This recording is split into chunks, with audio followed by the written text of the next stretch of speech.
Đây, bếp ga mini nhé, cực kỳ chắc chắn nhé, sơn tĩnh điện hết,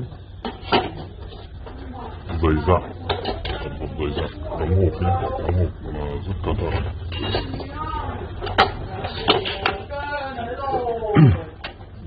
Đấy đây, đánh lửa đây. Cái vô mọi người nhé, tập vào video mình để test nhé.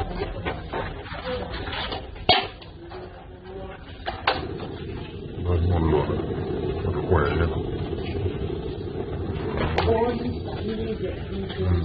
Em ra.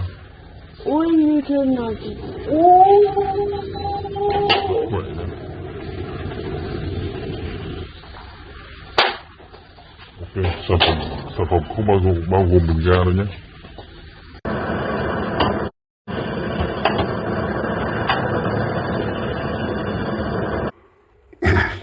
Xin cảm ơn shop rất nhiều.